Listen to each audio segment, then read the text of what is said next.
Irmãos, como nós falamos um pouquinho, esse ano se iniciou como o ano da restauração. Foi o tema de todos os centros evangelísticos no estado do Rio de Janeiro e também em Pernambuco, em São Paulo, porque nós temos 2 filiais fora do estado. E anexo a isso, o pastor colocou também uma diretriz para a nossa casa, que é o ano também de ser forte e corajoso, de conquistar tudo aquilo que Deus tem para nós, de viver experiências sobrenaturais. E, irmãos, vivemos coisas incríveis esse ano. Nós ouvimos muitos testemunhos de pessoas que foram alcançadas por essa graça, pessoas que tiveram a vida transformada na área financeira, familiar, emocional. Deus, Ele fez e superabundou muito mais do que nós pensamos, pedimos ou imaginamos. E a gente chega nesse tempo com muita expectativa no nosso coração, porque à medida daquilo que nós semeamos, nós acreditamos que 2024 já é o melhor ano das nossas vidas. Por quê? Porque nós já somos gratos por tudo aquilo que Deus tem feito. Somos gratos pelas dificuldades que nós tivemos. Afinal, nós não estamos livres de passar por dificuldades. Nós não estamos livres de enfrentar gigantes. Somos gratos porque entendemos que se nós vencemos e chegamos até aqui, não foi apenas com esforço próprio. Até aqui nos ajudou o Senhor. Somos gratos porque algumas pessoas tiveram ideias, abriram empresas e hoje prosperam. Hoje vivem um tempo que nunca imaginaram viver e estão totalmente engajados naquilo que Deus está fazendo. Somos gratos porque ouvimos diversos testemunhos de famílias que estavam à beira do caos, homens e mulheres que estavam próximos de uma ruptura de aliança, mas a partir do momento que tiveram um encontro com essa verdade, tiveram o casamento restaurado. Na quinta-feira, nós fomos convidados por um casal a ir participar de uma festa de casamento. Um casal que estava separado há 5 anos. Um dia foram casados, tiveram uma filhinha, só que resolveram se separar. E vieram aqui na nossa casa, naquele evento que nós tivemos, os 3 palavrinhas, e começaram a assistir os cultos. E Deus restaurou o matrimônio. E na última quinta-feira eles tiveram a oportunidade de estar nesse altar, sendo abençoado, trocando aliança e dando uma linda lição sobre um Deus que renova todas as coisas. Só que nós não queremos parar por aqui, não queremos simplificar aquilo que Deus fez apenas à nossa vida. Hoje eu quero te convidar para nós irmos viver a história que mudou o mundo, para nós juntos participarmos daquilo que foi feito por nós e a partir daí nós termos o entendimento de que Deus tem um propósito para as nossas vidas. E eu queria te convidar a abrir a palavra de Deus no livro de João, no seu capítulo 1, para você entender o pano de fundo. João já está numa idade muito avançada. João é o discípulo que Jesus ama. E nesse contexto, todos os outros discípulos já tinham sido mortos, já estavam martirizados. E a igreja estava enfrentando um grande desafio, que era a influência da cultura grega no culto ao Senhor, o que nós chamamos de helenismo.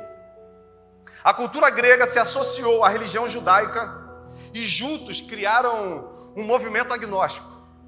O que esse movimento pregava? Que era impossível Jesus ser Deus. Era impossível que ele fosse realmente uma divindade, afinal, eles acreditavam no dualismo. A matéria é má, o espírito é bom, e os dois são extremamente opostos. Então, não existia possibilidade de Deus se encarnar em figura humana e vir ao mundo. Eles não desconsideravam os ensinamentos de Cristo, afinal, eram ensinamentos morais muito interessantes.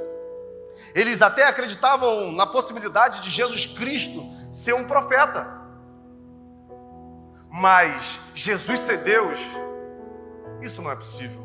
Então, João, olhando para aquele cenário, os outros 3 evangelhos já eram veiculados na igreja e sofriam grandes embates.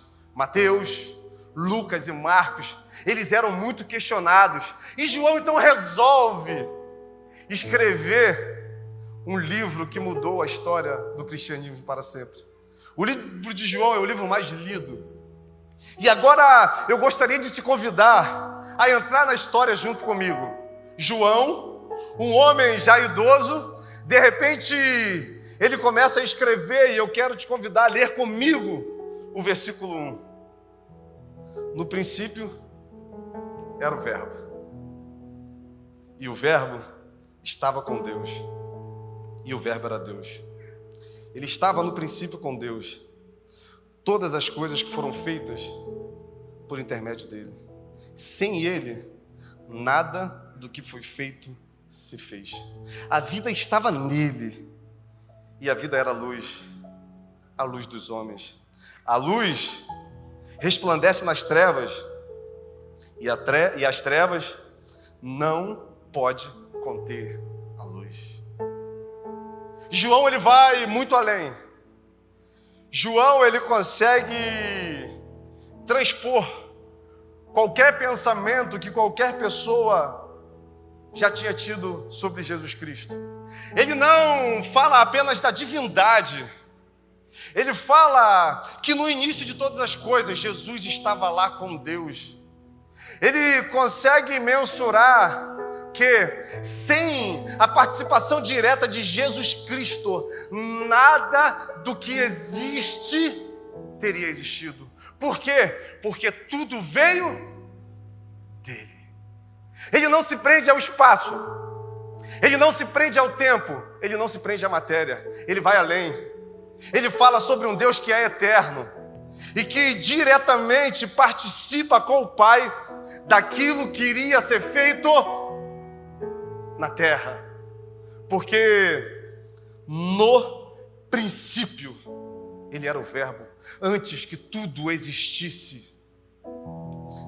Gênesis, no seu capítulo 1, vai dizer que no princípio o Senhor criou os céus e a terra. A terra era sem forma, a terra era vazia, mas já existia trevas na face, e de repente Deus falou: haja luz. João nos revela que antes da luz vir, Jesus já era. O Verbo encarnado de Deus, o haja de Deus, que pode trazer à existência aquilo que não existe, que não se limita ao tempo, aquilo que nós estamos vivendo, que não se limita às nossas impossibilidades humanas de compreendê-lo. Ele pode fazer real todas as coisas e trazer à existência o que Ele quiser. Isso revela para nós a intenção de Deus de se relacionar conosco.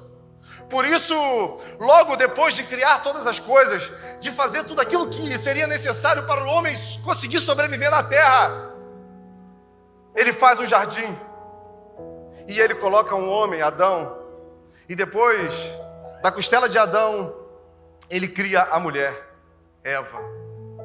E agora, um Deus poderoso resolve se relacionar com esse homem e com essa mulher. É nesse momento que nós entendemos por que nós fomos gerados. É nesse momento que nós entendemos qual foi a intenção do coração de Deus quando Ele nos criou. Muitas vezes nós condicionamos ao que nós podemos fazer para Ele, ao nosso talento, ao nosso dom. Só que é muito além disso. O que Deus deseja é que você tenha uma vida próxima, íntima a Ele. Essa semana eu tive a oportunidade de conversar com um jovem muito talentoso na área da música. E no meio da conversa eu fiz uma pergunta a ele, e eu gostaria de fazer essa pergunta para você nesse momento. Eu virei para ele e perguntei: qual o seu propósito? E eu gostaria que você se respondesse qual o seu propósito. Naquele momento, aquele jovem virou para mim e falou assim: o meu propósito é adorar o Senhor através da música, é ensinar as pessoas a desenvolver o seu talento, é fazer com que de alguma forma algumas pessoas possam crescer na área ministerial. E eu deixei ele falar, e no final eu disse para ele: esse não é o seu propósito. O seu propósito é adorar e se relacionar com Jesus Cristo. O que você pode fazer para Ele é resultado dessa relação, é resultado do que Ele está te revelando, porque se eu achar que o que eu posso fazer para Ele é maior do que o que eu posso ser nele, é bem provável que em algum momento da minha história eu me perca, porque todos nós iremos passar por dias maus, todos iremos passar por provações, por desertos, por momentos de impossibilidades, por decepções. E quando esse dia chegar, se nós estivermos presos ao que nós podemos fazer, dificilmente nós vamos conseguir nos manter de pé. Mas se nós estivermos agarrados com o que nós estamos nos tornando em Deus, com o que Ele pode ser para nós, pode passar qualquer coisa, furacões, terremotos, maremotos, nós seremos inabaláveis, porque nós estamos fincados na rocha eterna. E é isso que Deus tem para você nesse próximo ano que se inicia. É uma relação próxima. Não é apenas o seu trabalho, não é apenas você dedicar o esforço da sua vida a Ele, não. Isso tem que ser resultado de um momento que você vive a sós com Ele. Adão não entendeu isso. Então, preferiram ouvir Satanás.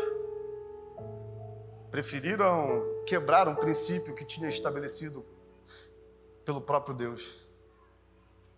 Quando Ele fala, olha, de toda árvore do jardim você pode comer, mas não come essa. Ali,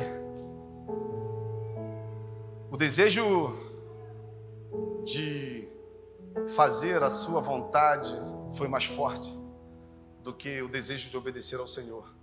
Então eles são sugestionados por Satanás, olha, se vocês comerem dessa fruta, vocês serão iguais a Deus. E Adão comete um erro que nós cometemos muitas vezes na nossa história, que é acreditar que fora de Deus nós vamos encontrar algo que nós já não tenhamos nele. Agora Adão e Eva pecam. É impossível eles estarem diante de um Deus que é santo, de um Deus que é puro, e são colocados para fora do jardim. Agora eles têm que colher, que plantar. Agora, através do esforço do homem, ele conseguirá obter o seu pão. Através de dores, a mulher dará à luz. Mas também, nesse momento, uma profecia é liberada, que da descendência da mulher nasceria um que pisaria na cabeça da serpente, e essa lhe feriria o calcanhar. E as gerações de Adão e Eva começam a crescer. E lá em Gênesis 6 vai dizer que a violência se multiplica na terra, que o amor já tinha se esfriado e que a corrupção tomou conta do homem, a ponto do próprio Deus se arrepender de ter feito o homem. E Deus resolve então colocar fim na humanidade, nos animais. Só que quando Deus olha, Deus vê um homem que ele é justo. Deus olha para Noé. Um homem que mesmo dentro de um contexto de corrupção, um homem que mesmo dentro de um conceito de afastamento de Deus, consegue agradar o coração de Deus. Então agora Deus vai até Noé e revela para ele o que ele deseja fazer. Irmãos, corações justos, corações apaixonados pelo Senhor, esses corações recebem a revelação daquilo que Deus vai fazer nesse tempo. Em Amós ele vai dizer que Deus não fará nada nessa terra sem antes comunicar a algum dos seus profetas. E Deus então passa a especificação, algumas medidas de uma arca que deveria ser feita. Só tem um problema: até aquele momento nunca tinha chovido na terra. A palavra vai dizer que a relva alimentava a flora. Então, Adão resolve ser obediente. E ele começa a construir uma grande arca. E agora ele tem a missão de recomeçar. É o primeiro reset da história. Eu imagino Adão construindo a arca e as pessoas zombando. as pessoas escarnecendo. Afinal, ninguém conseguia entender aquilo que ele estava fazendo. E é muito comum as pessoas não entenderem aquilo que Deus tem nos revelado. É muito comum as pessoas tentarem nos fazer desacreditar daquilo que Deus falou. Mas a única coisa que nós precisamos é obedecer. Sabe por quê? Eles zombaram, eles escarneceram, até que um dia choveu. E quando a chuva veio, eles perceberam que a porta de esperança havia se fechado. Agora ninguém mais entrava na arca. Agora já não era possível fugir daquilo que estava por vir. E a palavra vai dizer que veio um grande dilúvio, a ponto de inundar toda a terra. E Noé e sua família ficam 40 dias dentro de uma arca. E começam a se multiplicar. E começam a repovoar a terra. Até que no livro de Gênesis, no capítulo 12, Deus olha para uma cidade e vê um homem chamado Abraão. Deus se revela para Abraão e libera uma promessa sobre a vida dele. Olha, eu abençoarei todas as famílias da terra a partir de você. Sai da sua terra, sai do meio da sua parentela para um lugar que eu vou te mostrar. E Abraão nos dá uma linda lição de fé. Sabe por quê? Deus não falou para onde ele iria. A única coisa que Abraão tinha era que confiar em Deus. Muitas vezes Deus não fala para onde ele quer nos levar, mas ele pede que a gente confie e continue obedecendo para que seja possível ele nos levar para onde ele já sonhou que nós estivéssemos. E agora Abraão começa uma jornada junto com a sua esposa. E leva Ló para um lugar que ele não conhece. Mas eles tinham uma palavra. E quem tem uma palavra de Deus tem? Você tem uma palavra de Deus? Existe algo que Deus já te revelou que Ele deseja fazer na sua vida? Se você tem tudo. Porque Deus prometeu que abençoaria todas as famílias da terra a partir da família de Abraão. Só tinha um detalhe: Sarai era estéril. Então calma aí. Deus fala para um homem que a esposa não pode ter filho, que a partir deles todas as famílias seriam abençoadas, que ele deveria olhar para os céus e tentar contar as estrelas, porque assim seria a sua descendência. Deus não se prende às nossas limitações. Ele não se prende às nossas impossibilidades. Deus, Ele chama as coisas loucas desse mundo, as improváveis, as que não são, para confundir as que são. Sabe, por isso que Ele tem tanta expectativa em você. Por isso que Ele acredita que você pode se tornar aquilo que Ele deseja. Porque não está condicionado a você mesmo.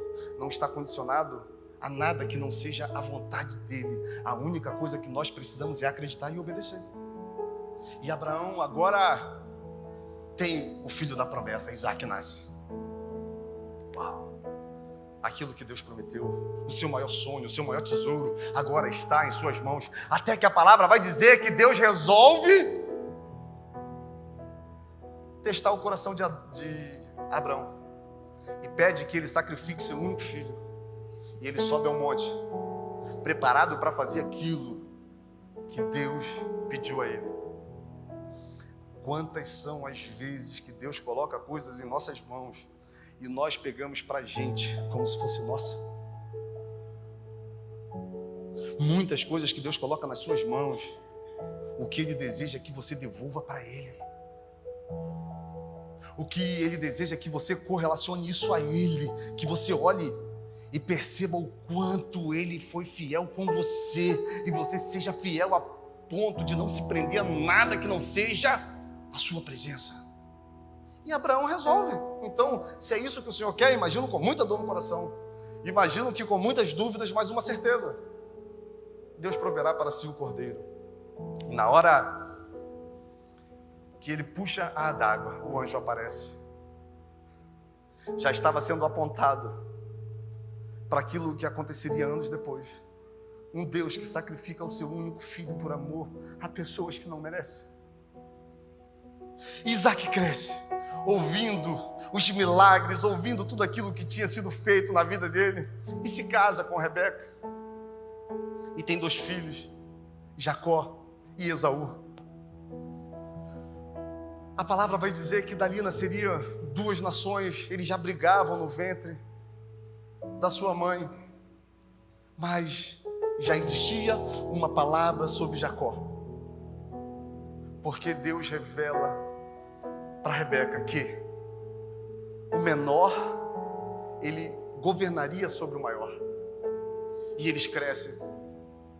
Jacó, mentiroso, usurpador, safadão, mas com uma promessa de que Deus faria dele uma grande nação.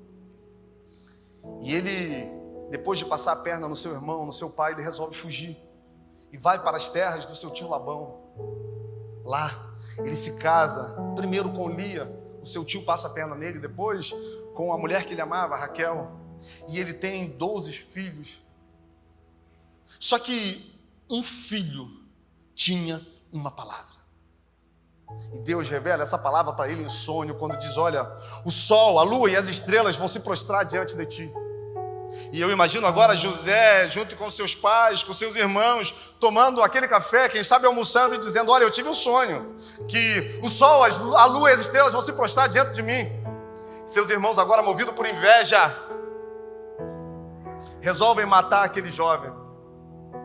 Enquanto eles estavam no deserto, eles tiram a túnica de José e resolvem matá-lo. Só que um tem um lapso de consciência e diz: olha, não vamos matá-lo. E uma caravana de mercadores está passando, e agora eles vendem José. Ei, eles estavam empurrando José para um propósito.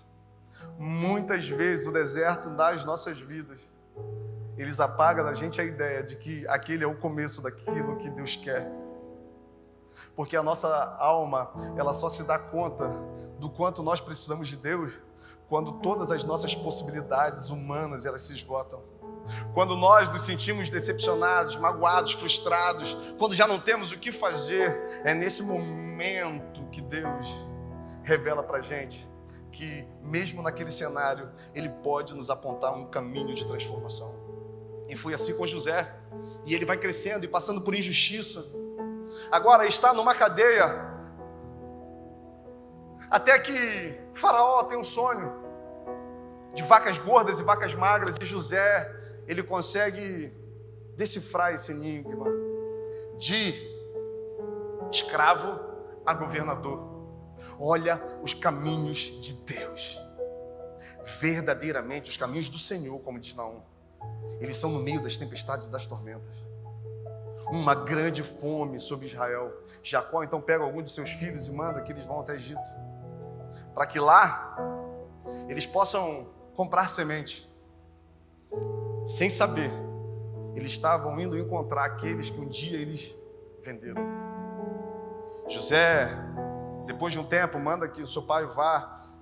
Ele se revela para os seus irmãos e ele diz: olha, não foi vocês que fizeram isso, foi Deus que estava me colocando no lugar que Ele queria, e para isso Ele usou aquilo que estava no coração de vocês. E agora o povo está no Egito.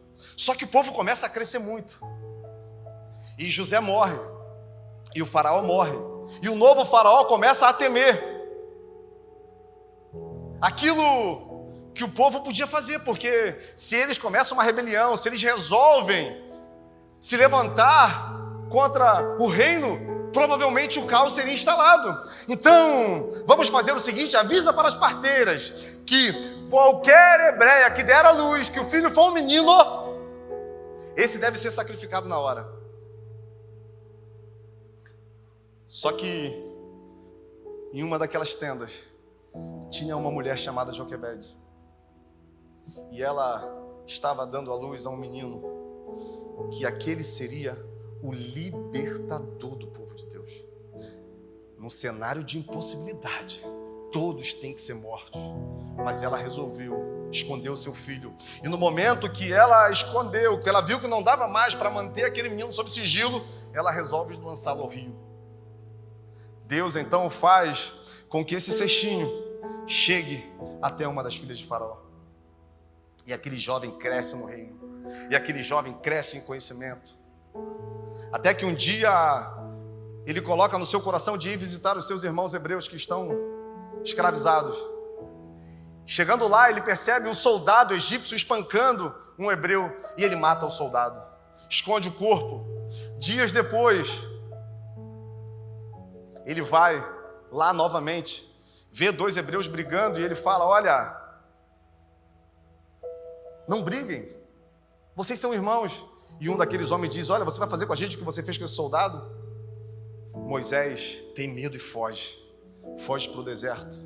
E 40 anos depois, no Monte Horebe, Deus se revela para ele e diz: olha, eu estou vendo o que o meu povo está vivendo, e eu resolvi libertar o meu povo do jugo do Egito. E a gente sabe a história, Deus liberta o povo. Só que no caminho do deserto, Deus dá tudo aquilo que aquele povo precisa e estabelece um princípio que é inquebrável. Quando vocês estiverem no lugar que eu colocar vocês não deem seus filhos e filhas em casamentos, vocês não façam aliança com esses povos, não peguem para vocês esses ídolos. E o povo fez isso novamente. E agora, o povo que estava no lugar que Deus prometeu, que estava participando, que estava tirando proveito de todas as bênçãos, é escravo novamente na Babilônia. 70 anos se passam e o povo é livre. E a gente percebe Deus mandando profetas, Deus levantando pessoas para falar da necessidade que existia desse povo voltar o seu coração para Ele. Só que o povo cada vez caminha para mais distante do Senhor. Todas as vezes que nós fazemos aquilo que nós queremos, nós escolhemos caminhos que nos levam para longe de Deus. Até que em Zacarias, a última profecia é liberada, que viria um que converteria o coração dos filhos aos pais e dos pais aos filhos. E a partir desse momento, existe um silêncio profético por 400 anos. Os profetas não foram entendidos, foram mortos. E agora, Deus resolve se calar. É nesse tempo intertestamental que nascem as correntes religiosas, fariseus, saduceus. É nesse momento que eles começam a botar apensos nas leis. É nesse momento que eles resolvem, de todas as formas, guardar a Torá e fazer para elas novas leis. É nesse momento que algumas pessoas tentam se apropriar daquilo que Deus é.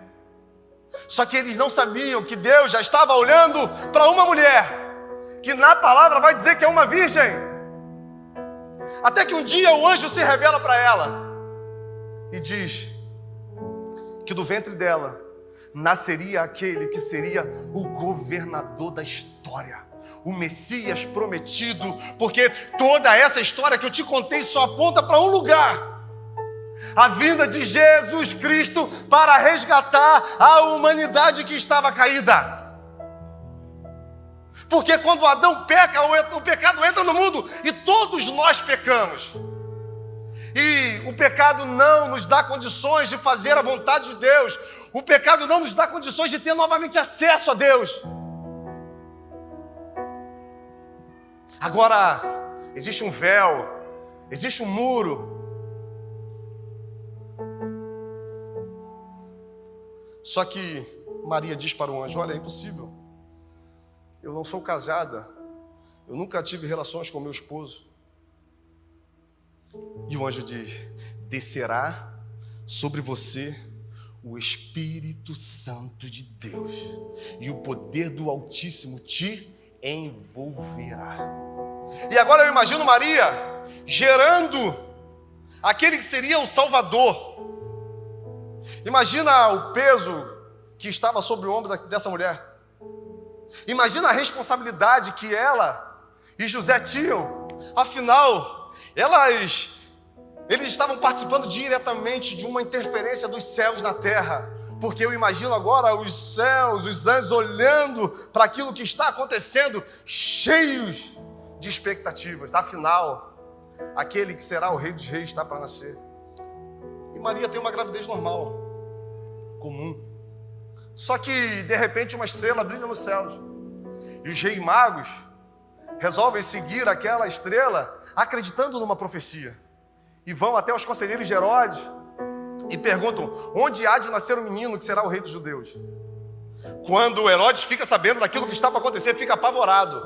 Então ele resolve mandar que novamente todas as crianças sejam sacrificadas. Irmãos, todas as vezes na história que pessoas tentaram contra as crianças do Senhor, que pessoas tentaram contra uma geração que Deus estava querendo enviar, Deus enviou um libertador para guiar o povo. Eu acredito que nós não estamos vivendo esse movimento de aborto por acaso no nosso país. Eu não acredito que o que está acontecendo seja apenas coisas que estão na cabeça de homens maus, não. É um movimento dos céus para manifestar esse reino aqui na terra. E Jesus cresce. Na palavra vai dizer que ele cresce em sabedoria e em conhecimento. Filipenses vai dizer que nós devemos ter o mesmo sentimento que houve em Cristo Jesus. Porque mesmo ele sendo Deus, ele não teve por usurpação ser igual a Deus. O que Paulo está tentando mostrar para a gente? Ele abriu mão da sua glória, ele abriu mão do seu direito à primogenitura, ele abriu mão de alguns dos seus atributos, como a capacidade de estar em qualquer lugar. Ele abriu mão do seu poder, porque na palavra vai dizer que ele agia com o poder do Espírito Santo. Ele realmente foi 100% humano e 100% Deus. E Jesus cresce. Quando ele faz 7 anos, ele vai até o templo, ele confunde aqueles homens, devido à sua sabedoria. E o tempo passa. E o tempo vai. Até que ele completa 30 anos. De repente, uma voz ecoa no deserto: raça de víboras, preparai o caminho, porque o reino do Senhor está próximo. É a voz que clama no deserto, assim como tinha sido profetizado por Isaías. Aquele que prepararia o caminho para o Senhor. E agora João está batizando, quando de repente aquele que é o Cordeiro de Deus aparece e ele diz: ele é o Cordeiro de Deus que tira o pecado do mundo, aquele que eu não tenho nem como tocar nas suas sandálias. E Jesus é batizado. Jesus é batizado, uma voz ecoa dos céus: esse é o meu filho amado, no qual eu me alegro, no qual eu tenho prazer. E a palavra vai dizer que o Espírito Santo desceu sobre ele como uma pomba. Jesus então é guiado até o deserto. E no deserto, depois de 40 dias, ele é tentado por Satanás. Se a gente perceber a tentação de Satanás com Jesus, tem o mesmo caminho da tentação que ele fez com Adão. Ele acreditava que uma proposta muito semelhante, agora feita a Jesus, teria o mesmo desfecho que teve a proposta que ele fez com Adão. Porque ele diz: olha, se você realmente é filho de Deus, transforma essa pedra em pão. Jesus não era filho de Deus, o próprio Deus não tinha falado que ele era. Só que Satanás tenta colocar em dúvida aquilo que Jesus é. Então, a primeira coisa que Satanás tenta fazer nas nossas vidas é colocar uma dúvida sobre a nossa identidade, sobre quem nós somos, sobre tudo aquilo que Deus já falou. Depois, Satanás, ele leva Jesus ao pináculo do templo e coloca ele lá no alto e diz: olha, se lança daqui que certamente Deus dará ordem para que os anjos se segurem. Ali, o que Satanás está tentando oferecer para Jesus? O judeu acreditava que Jesus viria de uma forma gloriosa. Se Jesus vem daquela forma ali e o povo vê, o povo ia realmente acreditar que ele era o Messias. E Satanás diz: olha, se você se prostrar e me adorar, eu te darei todo esse reino. Olha, eu vou te dar tudo que eu tenho. E Jesus fala: não tentarás o Senhor teu Deus. E agora Jesus começa o seu ministério chamando homens comuns, trazendo verdades que estavam escondidas nos céus e aplicando no coração de pessoas. Verdades transformadoras. Ele agora confunde a lógica, porque no reino dos céus, ganhar é perder, viver é morrer, estar triste é estar alegre. Ele consegue mostrar para a gente que a nossa vida ela não pode ser baseada apenas no que nós estamos vivendo no presente, que existe algo muito maior para nós. E isso enfureceu os religiosos, a ponto deles começarem a se persegui-lo, a ponto deles acharem que eles poderiam conter aquele movimento que estava se iniciando. Afinal, outros já tinham tentado buscar para si o título de Messias. Só que Jesus continua ensinando, transformando pessoas. Ele pega uma prostituta que está prestes a ser apedrejada e ele consegue pegar homens comuns e falar: olha, quem não tem pecado atire a primeira pedra. Ele pega um homem que está no poço há 30 e poucos anos, buscando a cura sem ter ninguém para estender a mão para eles, a expectativa de tocar nas águas do tanque de Betesda. Só que aquele que é o rio de água viva vai até aquele homem, estende as mãos. Ele pega uma mulher que está no cortejo fúnebre, vivendo o pior dia da vida dela, toca naquela esquife e dá novamente uma razão para aquela mulher sonhar. Ele pega homens que perderam aquilo que era importante, dignidade, o valor, e reinsere na sociedade. Ele pega homens frustrados, cansados, machucados e diz: olha, a partir de vocês o meu reino se estabelecerá. Ele nunca trabalhou segundo a ótica humana. Ele pega pessoas que foram para longe e diz: olha, com vocês, eu vim para vocês. Eu não vim para os justos, não. Eu não vim para essas pessoas que se acham santas, não. Eu vim para vocês. Eu não vim chamar o justo. Eu vim chamar os pecadores ao arrependimento. Os bons não precisam de médico, eu quero os doentes. Aqueles que ninguém quer, aqueles que ninguém acredita, eu quero essas pessoas. E ele pega esses homens e novamente reinsere o propósito de vida. Só que isso é algo muito louco. Porque isso quebra um sistema já existente. Um sistema religioso, um sistema moral. Mas Jesus não está preocupado com o que as pessoas pensam. Jesus quer estabelecer o reino de Deus na vida de pessoas. Ele quer que a gente entenda que nele nós podemos viver uma vida nova. Ele quer que a gente entenda que nós não somos o que as pessoas falam. Nós não somos aquilo que fizeram com a gente. Nós não somos nem aquilo que nós pensamos. Nós somos o que Ele disse, se nós acreditarmos que isso pode ser uma realidade. Só que isso é difícil demais de aceitar. Agora, um homem desse que Ele confiou, que Ele amou, que Ele ressignificou a vida, resolve traí-lo. E Judas senta à mesa com ele. Mas ele vende o nosso mestre por 30 moedas de prata. E Jesus agora está preso. E Jesus vira para Judas e fala algo que é muito marcante. Quando ele diz: amigo, faz o que você tem que fazer. Nem naquele momento Satanás conseguiu mudar aquilo que Jesus era. Nem naquele momento, onde ele tinha toda a razão para dizer: por que você fez isso comigo? Por quê, cara? Eu fiz tudo por você. Igual muitas vezes nós queremos fazer com as pessoas que estão ao nosso redor. Agora Isaías 55 vai dizer que ele é humilhado. Rasgam as suas vestes. Colocam na sua cabeça uma coroa de espinho. Quando o pecado entra no mundo, nascem também as ervas daninhas. Cravam na cabeça do nosso Redentor. Colocam na sua cruz: Rei dos Judeus. E a palavra vai dizer que ele, todo momento, ficou calado. Mudo.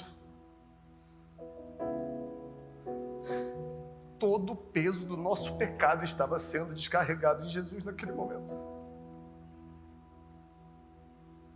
Tudo aquilo que nós fizemos, tudo aquilo que nós fazemos ainda hoje, tudo aquilo que nós vamos fazer naquela hora estava sobre ele. Isaías vai dizer que ele foi moído, transpassado, que ele bebeu o cálice da ira de Deus. Agora ele está numa via junto com ladrões. Afinal, a crucificação era, além de humilhante fisicamente, era também humilhante para aquele que estava passando por ela, porque representava que ele era a escória da sociedade. Só era crucificado aquele que era considerado escória. E agora Jesus se colocou nesse lugar por amor à minha vida e pela sua. E ele está caminhando para o Monte Gólgota. Agora os cravos estão em suas mãos, os espinhos em seus pés. E passa algumas horas e Jesus morre. A palavra vai dizer que o dia se transformou numa grande noite. Que de repente um grande terremoto abalou aquele lugar. Que o templo que tipificava o poder religioso naquele momento sofre uma ruptura e o véu que separava o Santo dos Santos naquele momento é rasgado de cima para baixo. Aqueles homens conseguiram aquilo que eles queriam. Eles mataram Jesus Cristo. E passa o primeiro dia. Passa o segundo dia. E no terceiro dia, domingo pela manhã, 3 mulheres resolvem ir ungir o corpo de Jesus. Maria, Madalena e Salomé. E no meio do caminho, levantada uma questão sobre o porquê elas estavam indo naquele lugar. Se afinal elas não teriam força para rolar a pedra. Quando de repente um anjo aparece e diz: não procure entre os mortos aquele que vive. Passou o primeiro dia, Jesus vai no inferno e toma a chave do inferno. Passou o segundo dia, Jesus continua reinando, sabendo de tudo que está acontecendo, mas no terceiro dia ele ressuscitou. E quando ele ressuscita, nasce também uma nova possibilidade de vida com ele. Sabe por quê? Porque ele é a luz. Agora com seu corpo glorificado, agora ele vai atrás de homens que se decepcionaram com ele, e mesmo assim ele faz uma linda demonstração de amor. Ele reinsere ao propósito. A morte nunca conseguiu deter aquele que é a luz. Eu não sei como você chega no final de 2023. Eu fiz agora uma retrospectiva daquilo que foi feito por você. Talvez você entrou aqui nessa noite já muito distante dessa verdade, até esquecido de tudo aquilo que ele já fez, mas foi por amor a você, foi por entender que nele nós podemos ter uma vida nova. E isso não está condicionado ao que nós estamos vivendo.